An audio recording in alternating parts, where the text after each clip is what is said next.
ને મિત્રો મજામાં. મિત્રો આપણે રિઝનિંગની અંદર જીએસસીએસએલ ની એક્ઝામ ડેપો મેનેજરની જે પૂછાયેલી 2016માં એના પ્રશ્નો આપણે જોઈ રહ્યા છીએ ને એમાં આવું પૂછાયેલું કે અલગ તરી આવતો શબ્દ.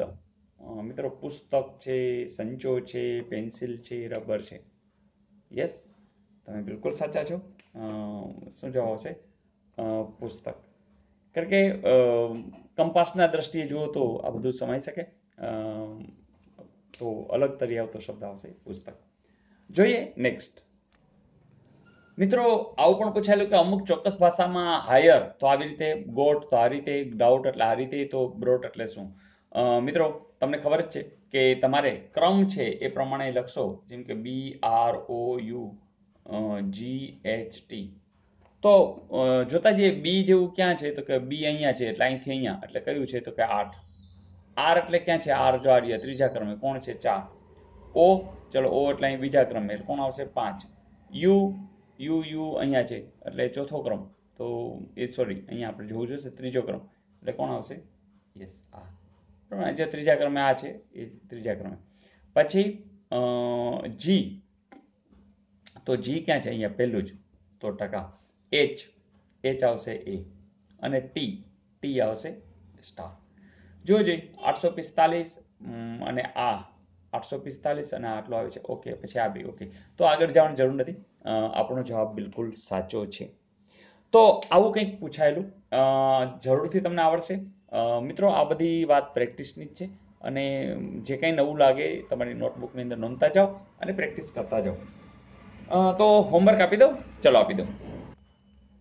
મિત્રો પ્રશ્ન આવો છે, જરૂરથી તમને આવડી જશે કે એક સાયકલ સવાર છે 30 કિલોમીટર ઉત્તરે જઈને પૂર્વ દિશા તરફ વળે છે, ત્યાંથી 40 કિલોમીટર આગળ વધી વળી જમણી બાજુ વળે છે, ફરી ત્યાંથી 20 કિલોમીટર આગળ વધી જમણી બાજુ વળે છે, ત્યાંથી વળી પાછા 40 કિલોમીટર અંતર કાપે છે, તો તે શરૂઆતથી કેટલા કિલોમીટર દૂર હશે? મતલબ કે જ્યાંથી એને સ્ટાર્ટિંગ કર્યું હતું ત્યાંથી એ કેટલો દૂર હશે?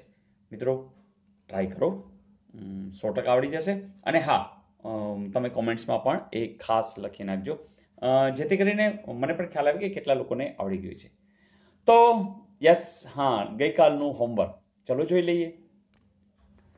મિત્રો લોહીના સંબંધ આધારિત આ પ્રશ્ન પૂછ્યો હતો કે એક છોકરી તરફ આંગળી ચીંધતા રાજીવે કહ્યું કે તે છોકરી મારા પિતાના જમાઈની એકમાત્ર દીકરી છે, તો છોકરીનો રાજીવ સાથેનો સંબંધ.